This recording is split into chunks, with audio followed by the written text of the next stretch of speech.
এটি ২০০০ কক্সবাজার রেলপথে রাম উপজেলার রশিদনগর ও ভারুয়াখালী সড়কের লেভেল ক্রসিং এর দুর্ঘটনা দৃশ্য। শনিবার দুপুরে লেভেল ক্রসিং পার হওয়ার সময় ঢাকামুখী ট্রেন একটি অটোরিকশাকে টেনে নিয়ে যায় অন্তত ১ কিলোমিটার পথ। এতে দুমড়ে মুচড়ে যায় অটোরিকশাটি। এ সময় চালক ও একই পরিবারের ৩ সদস্য নিহত হন।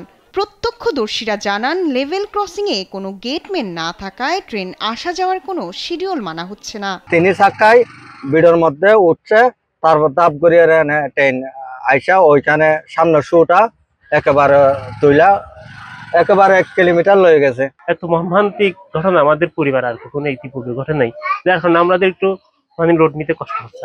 মূলত মূল সমস্যা হচ্ছে এখানে একটা গেটম্যান অবশ্যই প্রয়োজন আছে। গেটম্যান ছাড়া এটা কখনো নিরাপদ হবে না। যেহেতু দুই পাশে ওসা গাড়িটা স্পিডে এসে রাস্তায় উঠে যায়, যার কারণে অ্যাক্সিডেন্টটা হয়। নিরাপত্তামূলক ব্যবস্থা গ্রহণের পাশাপাশি জনসচেতনতা সৃষ্টি করা গেলে দুর্ঘটনা কমানো সম্ভব বলে জানান স্টেশন মাস্টার। মানুষকে সচেতন হতে হবে। সারা বাংলাদেশেই রেল লাইনে যাতে কেউ পাথর নিক্ষেপ না করে এবং রেল লাইন দিয়ে যাতে চলাফেরা না করে, এই জন্য আপনার আমাদের জিআরবি আরএনবি সবসময় আপনার প্রোগ্রাম করে থাকে। রোববার দুপুরে দুর্ঘটনাস্থল পরিদর্শন করে নিহতদের পরিবারের স্বজনদের খোঁজ নেন কক্সবাজার সদর উপজেলার নির্বাহী কর্মকর্তা।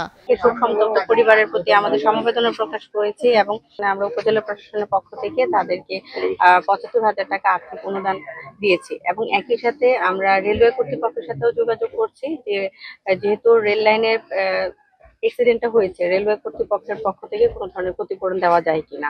নিরাপদ রেল সেবা নিশ্চিত করতে দ্রুত গেটম্যান নিয়োগ, স্বয়ংক্রিয় সিগন্যাল ব্যবস্থা চালুর দাবি সচেতন মহলের। শায়লা খান, নিউজ ডেস্ক, দেশ টিভি।